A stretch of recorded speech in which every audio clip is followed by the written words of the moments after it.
a world where evil never dies, one man must face his past and punch it in the face.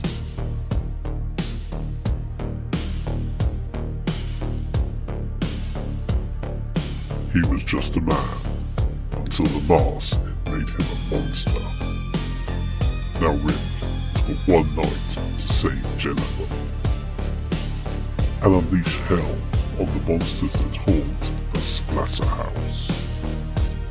The clock is ticking, the mansion is alive, and the only way out is through.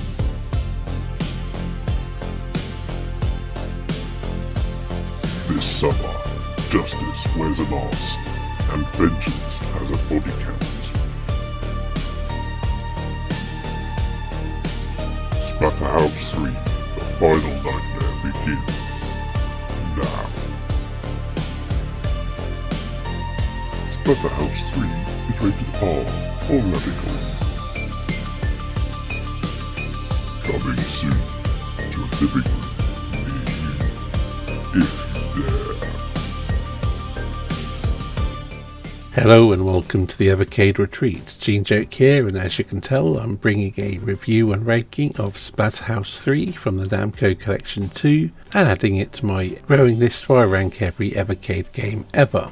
Splatterhouse 3 is the second sequel to Splatterhouse, the arcade game naturally by Namco, and is the second game in the series to appear on the Sega Mega Drive. Once again, it is a side-scrolling beat-em-up. However, it does pivot this time. Instead of just being completely side-scrolling, you have the freedom to move up and down the screen, and it's a much less linear experience, giving you a whole Splatterhouse mansion to explore. There's branching paths and time-sensitive objectives, as well as some fairly brutal combat. Rick's moveset is expanded, giving you some uppercuts, roundhouses and grapple attacks.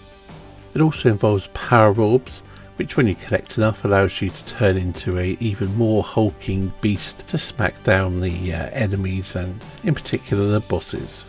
As I mentioned, the game gives you a whole mansion to explore with different routes you can take through, and each level is timed, and if you don't reach them in time there will be consequences for the story and the ending will change accordingly. There's also cutscenes between levels helping flesh out the story and your success or failures depending on your performance throughout the game. Visually, it's very similar to the other games in many ways.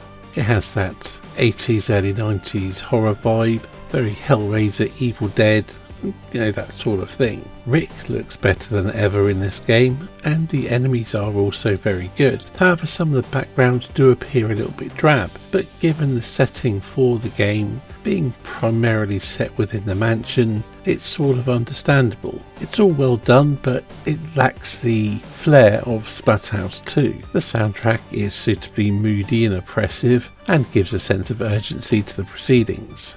The combat is more satisfying and impactful than in Splatterhouse 2, and I think Rick feels a bit more responsive as well. The story aspects are well done for a Mega Drive game, and the branching paths and story structure are definitely interesting, but in some ways I did find myself wishing it was a bit more linear, or at least I did for the first couple of playthroughs I did, but becoming more familiar with the layout of the levels and trying to complete them on time to get better ending, it becomes less of an issue and becomes part of the challenge and quite enjoyable in its own right.